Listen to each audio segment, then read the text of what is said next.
ওম শান্তি। আজিৰ তাৰিখ 6 জুন 2022 বৰ্ষ। প্ৰাতঃমুৰলী বাপদাদা মধুবন। আজিৰ মুৰলীৰ সাৰ হৈছে মৰমৰ সন্তানসকল, জ্ঞানৰ আধাৰ হ'ল নিশ্চয়। নিশ্চয় বুদ্ধিৰ হৈ পুৰুষাৰ্থ কৰা, তেতিয়া লক্ষ্যত উপনীত হৈ যাবা। আৰু আজিৰ প্ৰশ্ন, কোনটো এটা কথা অতিকৈ বুজিব আৰু নিশ্চয় কৰিবলগীয়া?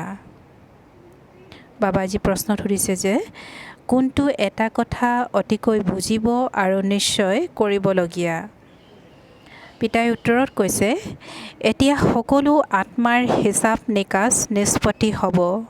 সকলো মহৰ নিচিনাকৈ অনেকে একেলগে নিজৰ মৰমৰ ঘৰলৈ যাব।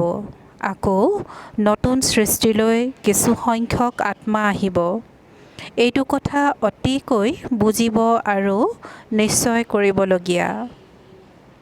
আৰু আজিৰ দ্বিতীয় প্ৰশ্ন, পিতাই কোনসকল সন্তানক দেখি আনন্দিত হয়?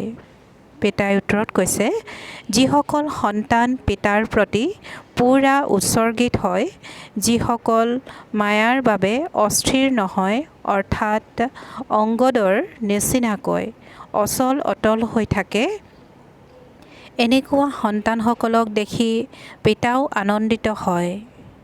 আৰু আজিৰ গীত, ধীৰজ ধৰ মনৱা, ধৈৰ্য ধৰাহে মন। ওম শান্তি। সন্তানসকলে কি শুনিলে? এনেকৈ পিতাইহে ক'ব পাৰে, নহয় জানো? সন্ন্যাসী উদাসী কোনেও ক'ব নোৱাৰে। পাৰলৌকিক বেহদৰ পিতাইহে সন্তানসকলক কয়, কিয়নো আত্মাতেই মন বুদ্ধি আছে। আত্মাসকলক কয়, এতিয়া ধৈৰ্য ধৰা। সন্তানসকলেহে জানে এই বেহদৰ পিতাই গোটেই জগতক কয়, ধৈৰ্য ধৰা। এতিয়া তোমালোকৰ সুখ শান্তিৰ দিন আহি আছে। এয়াতো দুখধাম, ইয়াৰ পাছত আকৌ সুখধাম আহিবই। সুখধামৰ স্থাপনাটো পিতাইহে কৰিব নহয়। পিতাইহে সন্তানসকলক ধৈৰ্য ধৰিবলৈ কয়। প্ৰথমেতো নিশ্চয় জন্মা উচিত। নিশ্চয় জন্মে ব্ৰহ্মা মুখ বংশাৱলী ব্ৰাহ্মণসকলৰ। নহ'লেনো ইমান ব্ৰাহ্মণ ক'ৰ পৰা আহিল? বিকেৰ অৰ্থই হ'ল পুত্ৰ আৰু কন্যাসকল। পিতাইজী কৈছে যে বিকেৰ অৰ্থই হ'ল পুত্ৰ আৰু কন্যাসকল। ইমানবিলাকে বিকে বুলি পৰিচয় দিয়ে, তেন্তে নিশ্চয় প্ৰজাপিতা থাকিব, নহয় জানো? ইমানবিলাকৰ এজনেই মাতা পিতা, অন্য সকলোৰেতো বেলেগ বেলেগ মাতা পিতা থাকে। ইয়াত তোমালোক সকলোৰে এজনেই মাতা পিতা, নতুন কথা নহয়। তোমালোক ব্ৰাহ্মণ নাছিলা, এতিয়া হৈছা। সেইসকল ব্ৰাহ্মণ হ'ল কোষ বংশাৱলী, তোমালোক হ'লা মুখ বংশাৱলী। প্ৰত্যেক কথাত প্ৰথমেতো নিশ্চয় জন্মিব লাগে যে কোনে আমাক বুজায়? ভগৱানেহে বুজায়। এতিয়া কলিযুগৰ অন্ত, যুদ্ধ সমাগত। ইউৰোপবাসী যাদৱো আছে, যিসকলে বোমা আদি আৱিষ্কাৰ কৰিছে। গায়ন কৰা হৈছে যে পেটৰ পৰা ক্ষেপণাস্ত্ৰ অৰ্থাৎ মিছাইল ওলাল, যাৰ দ্বাৰা নিজৰে কুলৰ বিনাশ কৰিলে। যথাযথ কুলৰ বিনাশ নিশ্চয় কৰিব, হয়তো এটা কুলৰেই। এটাই আনটোক কৈ থাকে, আমি বিনাশ কৰিম। এয়াতো যথাযথভাৱে লিখা আছে। সেয়েহে এতিয়া পিতাই বুজায়, সন্তানসকল ধৈৰ্য ধৰা। এতিয়া এইখন পুৰণি সৃষ্টি নাশ হৈ যাব। কলিযুগৰ নাশ হ'লে তেতিয়াহে সত্যযুগ হ'ব, নহয় জানো? নিশ্চয় তাৰ আগতেই স্থাপনা হ'ব লাগিব। গায়নো কৰা হয় ব্ৰহ্মাৰ দ্বাৰা স্থাপনা। গায়নো কৰা হয় ব্ৰহ্মাৰ দ্বাৰা স্থাপনা, শংকৰৰ দ্বাৰা বিনাশ। প্ৰথমে স্থাপনা কৰিব। আকৌ যেতিয়া স্থাপনা পূৰা হৈ যায় তেতিয়া বিনাশ হয়। স্থাপনা হৈ আছে। এয়া হয়েই অনন্য মাৰ্গ, যাক কোনেও বুজি নাপায়, কোনেও কেতিয়াও শুনাই নাই। সেয়েহে ভাবে যেনেকৈ অন্য মঠ পন্থ আদি আছে তেনেকৈ এওঁলোক বিকে-সকলৰ। সেই বেচেৰাহঁতৰ কোনো দোষ নাই। কল্প পূৰ্বেও এনেকৈয়ে বিঘিনি আনিছিল। এয়া হয়েই ৰুদ্ৰ জ্ঞান যজ্ঞ। ৰুদ্ৰ বুলি কোৱা হয় শিৱক। তেওঁৱে ৰাজযোগ শিকায়, যাক প্ৰাচীন সহজ ৰাজযোগ বুলি কোৱা হয়। প্ৰাচীনৰো অৰ্থ বুজি নাপায়। এই সংগম যুগৰ কথা পতিত আৰু পাৱন, গতিকে সংগম হ'ল নহয়। সত্যযুগৰ আদিত থাকেই এটা ধৰ্ম, তেওঁলোক হ'ল আখৰি সম্প্ৰদায়ৰ, তোমালোক হ'লা দৈৱী সম্প্ৰদায়ৰ। যুদ্ধ আদিৰতো কোনো কথাই নাই, এইটো ভুল। তোমালোক ভাই সকলে কেনেকৈ যুদ্ধ কৰিবা? পিতাই বহি ব্ৰহ্মাৰ দ্বাৰা সকলো বেদ শাস্ত্ৰৰ সাৰ বুজায়। বাস্তৱত ধৰ্ম মুখ্যতঃ চাৰিটা। তাৰ 4খন ধৰ্ম শাস্ত্ৰ আছে। তাৰ ভিতৰত প্ৰথম হৈছে আদি সনাতন দেৱী দেৱতা ধৰ্ম, যাৰ শাস্ত্ৰ হৈছে সৰ্বশাস্ত্ৰৰ শিৰোমণি গীতা, যিখন ভাৰতৰ প্ৰথম মুখ্য শাস্ত্ৰ, যাৰ দ্বাৰাই আদি সনাতন দেৱী দেৱতা ধৰ্ম অথবা সূৰ্যবংশী আৰু চন্দ্ৰবংশী ধৰ্ম প্ৰতিষ্ঠা হ'ল। সেয়াওতো নিশ্চয় সংগমতে হৈছিল চাগৈ। ইয়াক কুম্ভ বুলিও কোৱা হয়। তোমালোকে জানা এয়া কুম্ভ মেলা, আত্মা পৰমাত্মাৰ মেলা। এয়া হৈছে সুন্দৰ কল্যাণকাৰী। কলিযুগ পৰিৱৰ্তন হৈ সত্যযুগ হ'বই, সেইকাৰণে কল্যাণকাৰী বুলি কোৱা হয়। সত্যযুগৰ পৰা ত্ৰেতা হয় আৰু ত্ৰেতাৰ পৰা দ্বাপৰ হয়। তেতিয়া কলা কম হৈ গৈ থাকে। অকল্যাণ হৈয়ে গৈ থাকে। তেন্তে নিশ্চয় কল্যাণ কৰোঁতাজনক লাগে। যেতিয়া পূৰা অকল্যাণ হৈ যায় তেতিয়া পিতা আহে সকলোৰে কল্যাণ কৰিবলৈ। বুদ্ধিৰে কাম আদায় কৰিবলগীয়া হয়। নিশ্চয় পিতা কল্যাণ কৰাৰ অৰ্থে আহিবও সংগমত। সকলোৰে সদ্গতি দাতা হৈছে পিতা। সকলোতো দাপৰত নাহে। পিতাই কৈছে যে সকলোতো দাপৰত নাথাকে। সত্যযুগ ত্ৰেতাতো সকলো নাথাকে। পিতা আহিবও অন্তিমত, যেতিয়া সকলো আত্মা আহি যায়। সেয়েহে পিতাহে আহি ধৈৰ্য ধৰিবলৈ কয়। সন্তানসকলে কয়, বাবা এই পুৰণি সৃষ্টিত দোষ বহুত। বাবা সোনকালে লৈ যাওক। পিতাই কয়, নহয় সন্তানসকল, এইখন নাটক ৰচি থোৱা আছে। তৎক্ষণাৎ ভ্ৰষ্টাচাৰীৰ পৰা শ্ৰেষ্ঠাচাৰীতো নহয়। নিশ্চয় বুদ্ধিৰ হৈ আকৌ পুৰুষাৰ্থ কৰিব লাগে। ছেকেণ্ডত জীৱন মুক্তি, সেইটো ঠিকেই। সন্তান হ'ল মানে উত্তৰাধিকাৰৰ উত্তৰাধিকাৰ হ'ল। পিতাই কৈছে যে সন্তান হ'ল মানে উত্তৰাধিকাৰৰ অধিকাৰ হ'ল, কিন্তু তাতো আকৌ ক্ৰমানুসৰি পদমৰ্যাদাটো আছে নহয়। উচ্চ পদমৰ্যাদা পাবলৈ হ'লে পঢ়াত পুৰুষাৰ্থ কৰিবলগীয়া হয়। এনেকুৱা নহয় যে তৎক্ষণাৎ কৰ্মাতীত অৱস্থা হৈ যাব। তেতিয়াতো আকৌ শৰীৰো এৰিব লাগিব, এনেকুৱা নিয়ম নাই। মায়াৰ লগততো ভালকৈ যুদ্ধ কৰিব লাগে। পিতাই কৈছে যে মায়াৰ লগততো ভালকৈ যুদ্ধ কৰিব লাগে। তোমালোকে গম পোৱা যুদ্ধ 8, 10ৰ পৰা 15 বছৰলৈও চলি থাকে। তোমালোকৰ যুদ্ধটো মায়াৰ সৈতে। যেতিয়ালৈকে পিতা আছে তোমালোকৰ যুদ্ধ চলিয়েই থাকে। অন্তিমত ফলাফল ওলাব। কোনে কিমান মায়াক জিনিলে, কিমান কৰ্মাতীত অৱস্থাত উপনীত হ'ল। পিতাই কয়, যিমান সম্ভৱ নিজৰ ঘৰক স্মৰণ কৰা। সেইখন হ'ল শান্তিধাম। সেইখন হৈছে বাণীৰ সিপাৰৰ স্থান এতিয়া তোমালোক সন্তানসকলৰ বুদ্ধিত আনন্দ আছে। তোমালোকে জানা এই নাটকখন কেনেকৈ ৰচিত আছে। তিনিওখন লোককো তোমালোকে জানা, অন্য কাৰো বুদ্ধিত নাই। বাবায়ো ব্ৰহ্মা বাবায়ো শাস্ত্ৰ আদি বহুত পঢ়িছে, কিন্তু এই কথাবোৰ জানো বুদ্ধিত আছিল। যদিও গীতা আদি পঢ়িছিল, কিন্তু এইটো জানো বুদ্ধিত আছিল যে আমি দূৰণিৰ দেশ পৰমধামৰ নিবাসী। এতিয়া গম পাইছোঁ আমাৰ বাবা, যাক পৰমপিতা পৰমাত্মা বুলি কয়, তেওঁ পৰমধামত থাকে, যাক সকলোৱে স্মৰণ কৰে যে পতিত পাৱন আহক। উভতিতো কোনো যাব নোৱাৰে।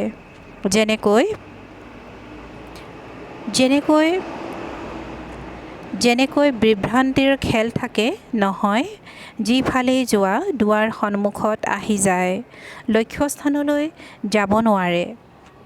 ভাগৰি পৰে, তেতিয়া আকৌ চিঞৰিবলৈ ধৰে, কোনোবাই ৰাস্তা দেখুৱাওক।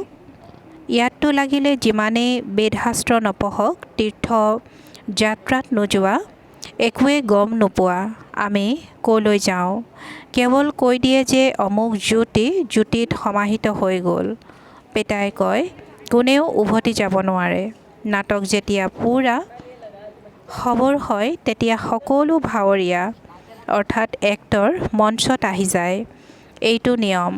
সকলো সেই পোছাকত থিয় হৈ যায়। সকলোকে মুখ দেখুৱাই আকৌ কাপোৰ আদি সলনি কৰি ঘৰলৈ গুচি যায়। পুনৰ সেয়াই ভূমিকা পুনৰাবৃত্তি কৰে। এইখন আকৌ হৈছে বেশধৰ নাটক। এতিয়া তোমালোক দেহী অভিমানী হোৱা, জানা যে আমি আত্মাই এই শৰীৰ ত্যাগ কৰি বেলেগ ল'ম। পুনৰ্জন্মটো হয় নহয় জানো? 84 জন্মত 84টা নাম আমি লৈছোঁ। এতিয়া এই নাটক পূৰা হৈ গ'ল। সকলোৰে জৰ্জৰিত অৱস্থা। এতিয়া আকৌ পুনৰাবৃত্তি হ'ব। বিশ্বৰ বুৰঞ্জী ভূগোল আকৌ পুনৰাবৃত্তি হয়। তোমালোকে জানা, এতিয়া আমাৰ ভূমিকা পূৰা হ'ব। আকৌ উভতি যাম। পিতাৰ আজ্ঞাও কিবা কম জানো? পতিত পাৱন পিতাই বহি বুজায়, সন্তানসকল, তোমালোকক বহুত সহজ উপায় শুনাওঁ। উঠোতে বহোতে চলোতে এইটো অন্তৰত ৰাখা যে আমি ভাৱৰীয়া। 84 জন্ম এতিয়া পূৰা হ'ল। এতিয়া পিতা আহিছে ফুল অৰ্থাৎ পবিত্ৰ কৰি তুলিবলৈ, মনুষ্যৰ পৰা দেৱতা কৰি তুলিবলৈ। আমাক অৰ্থাৎ পতিতসকলক পাৱন কৰি আছে। পতিতৰ পৰা পাৱন আমি অনেকবাৰ হৈছোঁ আৰু হ'ম। বুৰঞ্জী ভূগোল পুনৰাবৃত্তি হ'ব। প্ৰথমেতো দেৱী দেৱতা ধৰ্মাৱলম্বীসকলেই আহিব। এতিয়া পুলি ৰোপণ হৈ আছে। পিতাই কৈছে যে এতিয়া পুলি ৰোপণ হৈ আছে। আমি হওঁৱেই গুপ্ত। আমি উৎসৱ আদি কিনো কৰিম? আমাৰ ভিতৰত জ্ঞান আছে, ভিতৰি আনন্দিত হওঁ। আমাৰ দেৱী দেৱতা ধৰ্ম অথবা বৃক্ষৰ যি পাত আছে, সেয়া সকলো ধৰ্মভ্ৰষ্ট কৰ্মভ্ৰষ্ট হৈ গৈছে। এই ভাৰতবাসীৰে ধৰ্ম কৰ্ম শাস্ত্ৰ আছিল, কেতিয়াও মায়াই পাপ নকৰাইছিল। পুণ্য আত্মাসকলৰ সৃষ্টি আছিল, তাত ৰাৱণ নাথাকেই, তাত কৰ্ম অকৰ্ম হৈ যায়। পিতাই কৈছে যে তাত কৰ্ম অকৰ্ম হৈ যায়। আকৌ ৰাৱণ ৰাজ্যত কৰ্ম বিকৰ্ম হ'বলৈ আৰম্ভ কৰে। তাততো বিকৰ্ম হ'ব নোৱাৰে, কোনো ভ্ৰষ্টাচাৰী হ'ব নোৱাৰে। তোমালোক সন্তানসকল শ্ৰীমতত যোগবলেৰে বিশ্বৰ মালিক হোৱা, বাহুবলেৰেতো কোনো বিশ্বৰ মালিক হ'ব নোৱাৰে। তোমালোকে জানা, এওঁলোক যদি পৰস্পৰ মিলি যায়, তেন্তে বিশ্বৰ মালিক হ'ব পাৰে।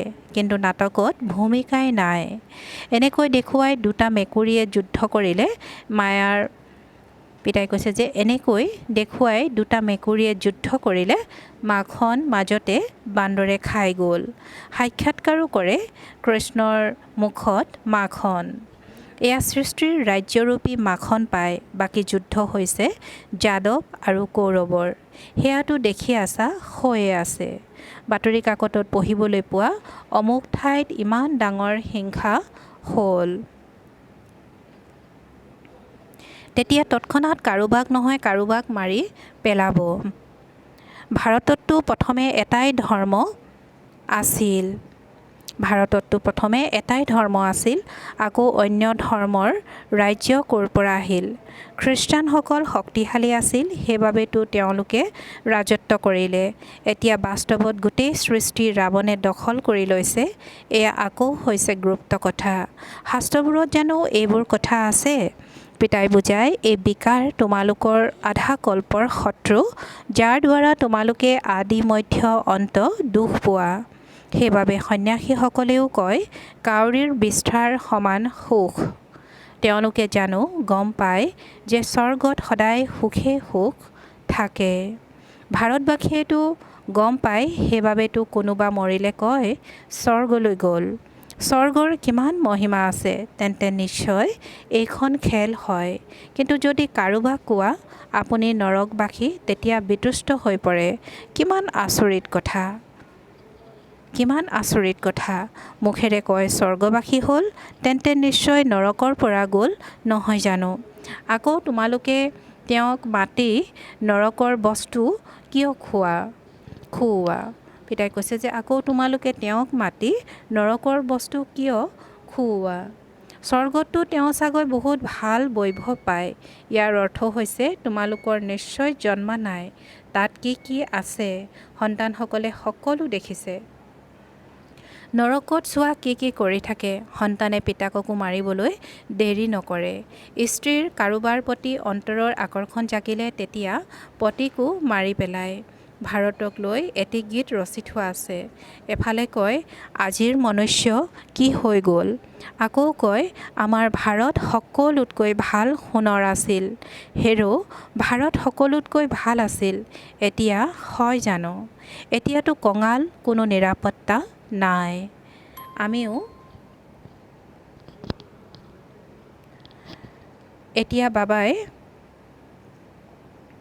এতিয়াতো কঙাল, কোনো নিৰাপত্তা নাই। আমিও আখুৰী সম্প্ৰদায়ৰ আছিলোঁ। এতিয়া বাবাই আমাক ঈশ্বৰীয় সম্প্ৰদায়ৰ কৰি তুলিবলৈ পুৰুষাৰ্থ কৰাই আছে। নতুন কথা নহয়।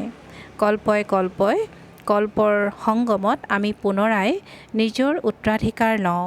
পিতা উত্তৰাধিকাৰ দিবলৈ আহে। মায়াই আকৌ অভিশাপ দিয়ে, কিমান সমৰ্থ। পিতাই কয় মায়া তুমি কিমান শক্তিশালী, ভাল সকলকো বাগৰাই দিয়া। পিতাই কৈছে যে মায়া তুমি কিমান শক্তিশালী, ভাল সকলকো বগৰাই দিয়া। সেই সেনাততো নিজেই মৰাৰ আৰু আনক মৰাৰ খেয়াল নাথাকে। আঘাত পাই আকৌ যুদ্ধক্ষেত্ৰলৈ আহি যায়। তেওঁলোকৰ ধান্দাই এইটো। পেচাদাৰী হয়। তেওঁলোকে আকৌ পুৰস্কাৰো পায়। পিতাই কৈছে যে ইয়াত তোমালোক সন্তানসকলে আকৌ শিৱ বাবাৰ পৰা শক্তি লোৱা। মায়াৰ ওপৰত বিজয়ী হোৱা। পিতা বেৰিষ্টাৰ, যিয়ে মায়াৰ পৰা তোমালোকক মুক্ত কৰি দিয়ে।